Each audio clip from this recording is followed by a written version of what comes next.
To my channel. And आज मैं अपने लेके आई हूँ क्लास 8 की हनी ड्यू की चैप्टर 6 की summary. This is Judy's phone. So हम अब समरी शुरू करते हैं। सो हमारी जो स्टोरी है शुरू होती है जिसमें जो जूडी के पिता होते हैं उनको एक रैटल स्नेक काट लेता है जो कि काफ़ी जहरीला होता है, और इसकी वजह से जो उसके पिता होते हैं, जूडी के पिता होते हैं, उनका नाम होता है पेनी, वो एक डो को मार देते हैं। तो डो होती है एक फीमेल डियर। सो वो एक डो को मार देते हैं और उसके हार्ट और लिवर को इस्तेमाल करते हैं जो उनके शरीर में जो जहर होता है उसको निकालने के लिए। सो अब ये वो ठीक हो जाते हैं क्योंकि उन्होंने उनका जो इलाज हो गया होता है वो ठीक हो गए होते हैं। और उसके बाद क्या होता है, जो जूडी के पिता होते हैं पेनी, वो ठीक हो गए होते हैं। लेकिन इस बात का जूडी को बहुत दुख होता है कि उनके पिता के ठीक होने के चक्कर में उन्होंने एक फीमेल डियर को मार दिया। सो अब अगला दिन होता है और जो जूडी के पिता होते हैं पेनी, उन्हें काफ़ी अच्छा लग रहा होता है, उनकी तबीयत में काफ़ी सुधार होता है। लेकिन जो उनका बेटा होता है जूडी, उसे बहुत बुरा लग रहा होता है कि उन्होंने डो की जान ले ली। डो की जान तो ले ली, तो डो का एक बच्चा था, एक छोटा सा बेबी डियर था जिसको फ़ोन कहते हैं। सो उस डो का जो बच्चा था फ़ोन, वो जंगल में अकेला रह गया और अब उसकी देखभाल कौन करेगा। और वो तो दूध पीता है, वो तो कुछ खाता भी नहीं, वो तो ऐसा भूखा मर जाएगा। सो वो इसी चक्कर में वो अपने पिता से बात करने जाता है और अपने पिता से वो पूछता है कि आपकी तबीयत कैसी है। तो उसके जो पिता है पेनी, वो कहते हैं मेरी तबीयत अब ठीक है। तभी वो अपने पिता से बात करने की कोशिश करता है कि वो बात छेड़ने की कोशिश करता है कि हमने जो है हमारी फैमिली की वजह से जो वो फ़ोन है, वो डियर जो है फीमेल डियर डो, उसकी मौत हुई। और उसके चक्कर में हमने जो फ़ोन था, उसका बेबी था छोटा सा, वो हमने, अब वो पता नहीं जंगल में कहाँ भटक रहा होगा, वो भूखा होगा और उसकी मतलब इस हरकत के लिए हम ही ज़िम्मेदार है, हमारी फैमिली ज़िम्मेदार है क्योंकि हमने उसकी माँ की मौत कर दी, उसकी माँ को मार दिया। और अब वो बेचारा बच्चा अकेले घूम रहा होगा जंगल में। तो वो जोडी कहता है कि क्या हम उसको ले आए और क्या हम उसे अपने घर रख लें। जोडी के पिता बहुत ज़्यादा, जो पेनी होते हैं, बहुत कन्फ्यूजन में आ जाते हैं और वो कहते हैं कि अगर वो बहुत ज़्यादा कंफ्यूज हो जाते हैं कि मैं क्या जवाब दूँ, हम कैसे पालेंगे उस फ़ोन को, उस बेबी फ़ोन को, बेबी डियर के बच्चे को फ़ोन को। सो फिर उसके बाद वो काफ़ी ज़्यादा सोचते हैं। फिर जूडी बार बार उन्हें समझाता है कि उसकी हालत के लिए हम ही ज़िम्मेदार है, क्या हम इतनी केयरलेस हैं और क्या हम इतने ज़्यादा बेकार हैं कि हम उसको ऐसे ही छोड़ दें। और इसके लिए फिर वो आखिर में मान जाते हैं। सो वो कहते हैं कि ठीक है, तुम उसे ले आना, लेकिन इससे पहले तुम अपनी माँ से पूछ लो। सो वो अपनी माँ के पास जाता है जो एक टेबल पे बैठी होती है और वो कॉफ़ी निकाल रही होती है। और तभी जोडी उनके पास जाके बैठ जाता है और पोनी जो जोडी है वो अपनी माँ को बोलता है कि फ़ोन, तो हम फ़ोन को ले आएँ घर।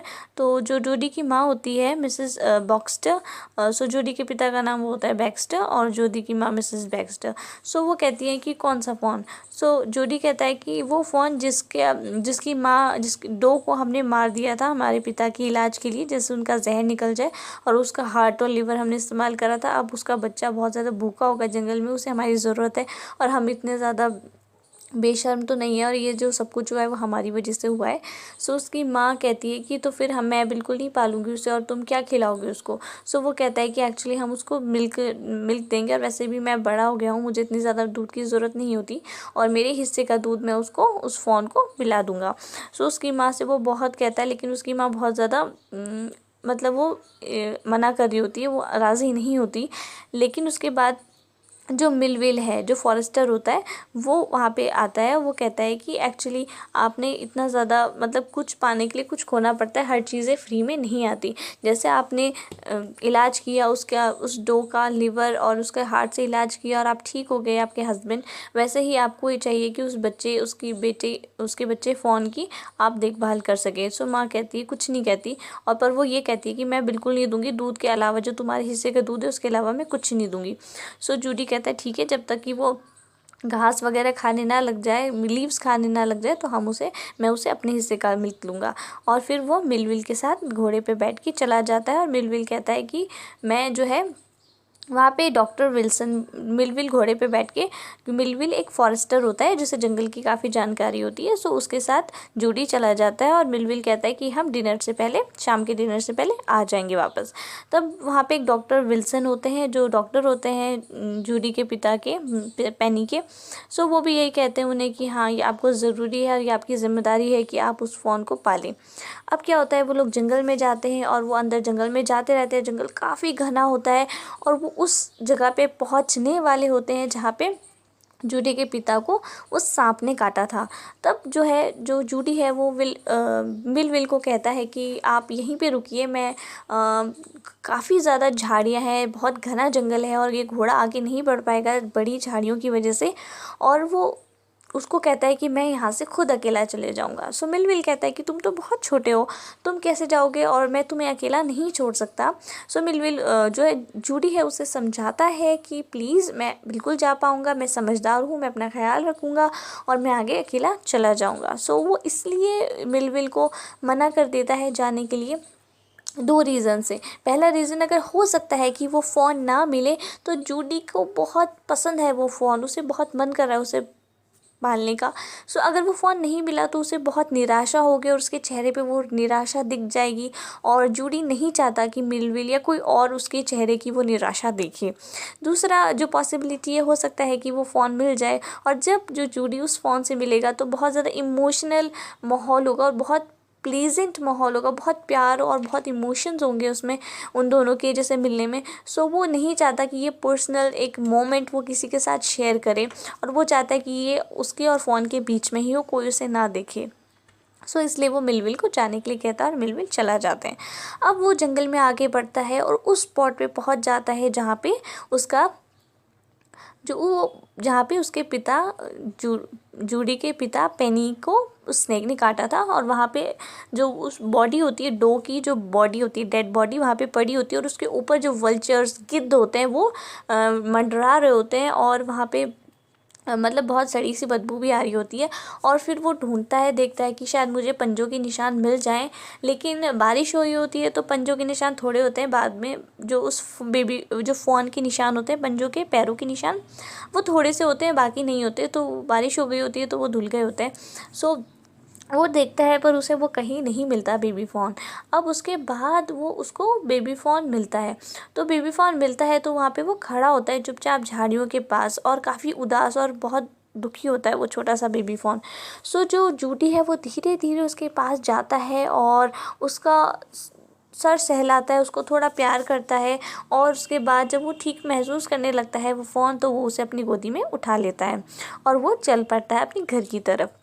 सो वो काफ़ी थक जाता है चलते चलते और वो कई बार जो उस फ़ोन को नीचे रख देता है क्योंकि वो खुद छोटा बच्चा होता है और फ़ोन को भी उठा के चल रहा होता है। सो उसके बाद क्या होता है, वो आखिर में ऐसे चलते चलते चलते जंगल पार करके जो पगडंडी आ जाते हैं और वो एक रास्ते पे आ जाते हैं जहाँ पे रोड होता है उसके घर जाने के लिए, जूडी के घर जाने के लिए रोड होता है। सो वहाँ पे वो बहुत थक जाता है और वो उस फ़ोन को वो रख देता है। अब वो फ़ोन को रख देता है और वो उसने अपने पिता से सुना था पेनी से कि जब जो फ़ोन होता है, अगर वो आपको पसंद करने लगता है, अगर आप उसे गोदी में लेते हैं और उसे उतार देते हैं और फिर आप चलते हैं, तो वो अगर आपको पसंद करता है तो वो आपके पीछे पीछे आएगा। लेकिन फिर उसके बाद जब वो आराम कर लेता है जूडी और उस बेबी फ़ोन को नीचे रख देता है, वो सोचता है कि मैं आजमा के देखता हूँ और वो थोड़ा आगे चलता है कि शायद जो फ़ोन है वो मेरे पीछे पीछे आएगा, लेकिन फ़ोन पीछे पीछे नहीं आता। सो वो फिर से फ़ोन को उठाता है गोदी में और आगे चलता है। वो थोड़ी दूर आगे जाता है और फिर वो जो जूडी है, छोटा बच्चा होता है तो वो थक जाता है, फिर वो फ़ोन को नीचे रखता है और जब वो आगे चलने की कोशिश करता है तो फिर वो देखता है कि फ़ोन ना उसके पीछे पीछे आ रहा है और ऐसा लगता है कि फ़ोन भी उसे पसंद करने लग गया है। अब ऐसे ही करते करते वो उसे उठाता है गोदी में, थोड़ी दूर चलने लगता है, थोड़ी दूर चलने देता है वो फ़ोन को क्योंकि वो बहुत छोटा होता है, वो भी इतना नहीं चल पाएगा। सो वो उसे गोदी में उठाता है और फिर वो घर की तरफ अपने आ जाता है और जूडी अपने घर पे पहुंच जाता है। अब जूडी अपने घर पे पहुंच जाता है तो वो अपने पिता के कमरे में आता है। वो सोचता है कि मैं ना जाऊंगा और मैं ये फ़ोन को अपने पीछे पीछे आने दूंगा, जो बहुत प्यारा लगेगा। लेकिन क्या होता है, जब वो अपने पापा के कमरे में आता है तो सीढ़ियाँ होती हैं कमरे से पहले। सो वो जो फ़ोन होता है वहीं पे वो अटक जाता है, सीढ़ियाँ नहीं चढ़ पाता। सो जो होता है जूडी वो फिर उस फ़ोन को गोदी में लेके अपने पापा को दिखाने आता है। तो उसके पापा काफ़ी खुश होते हैं कि एट द एंड जो जूडी को चाहिए था उसमें बहुत सेटिस्फैक्शन उसको मिलता है। वो बहुत खुश होते हैं कि आखिर में जो जूडी चाहता था वो उसने किया, और वो बहुत हैप्पी होते हैं उसके लिए।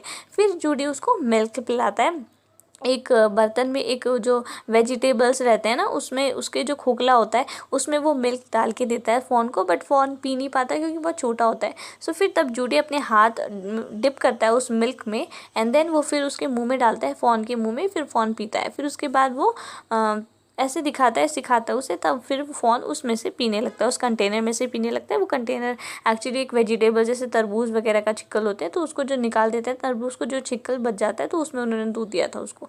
फिर वो पीना शुरू कर देता है, एंड इस पे हमारी जो ये स्टोरी है ये फिनिश होती है। आई होप आपके लिए हेल्पफुल रही हो।